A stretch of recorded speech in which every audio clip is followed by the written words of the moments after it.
almost a quarter of all the mileage done by cargo trucks in Europe is done by lorries with empty loading bays. And when trucks do carry a load, they only use an average of 57% of the loading capacity.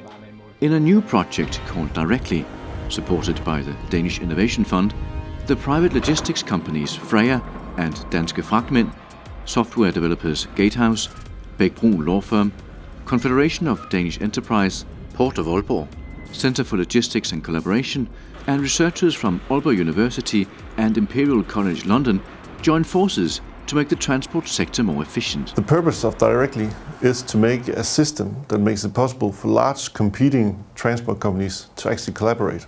So instead of just having a hard competition between the large logistic companies and a race to the bottom, so to say, then we try to make a collaboration that can be a win situation for both sides. By combining big data from GPS sensors with knowledge of available cargo space in lorries, the project partners intend to develop a system that will revolutionize the way goods are moved around in Europe in the future. We will combine the data from both the participant with the trailers and operators and take those data and then try to see if there's an opportunity for sharing loads. Instead of driving two half full, they can use only one truck. In order for the project to have an impact, it is essential that otherwise competing transport companies have agreed to participate and to share their capacity data to an online real-time database. We are running a low-margin business with a lot of volumes, and if we can save some empty kilometers or have higher utilization on our trucks, it will give immediately results on the bottom line. To have fewer trucks on the road filled up with more goods and deliver things faster. I mean, that's always the bottom line for a logistics company. And for us, we have to do it through a data-driven approach because doing it manually is just not feasible in this day and age.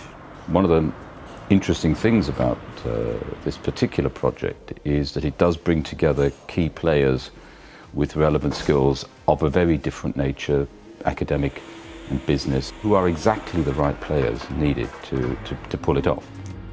If we are successful, if we are able to develop a set of tools and techniques that enable operators that are in competition with one another structurally to at the same time find those opportunities for collaboration which are mutually beneficial, then yes, why not? If these companies can collaborate and if they can share their load capacity, then not only will it be an advantage for them because they'll save money and they'll have a better business model, it'll also be an advantage for society because then there'll be less driving on the roads, there'll be less emission of CO2, and all this is good for society in general also. If we don't collaborate with each other and with the research institutions, then we become more part of the problem than part of the solution.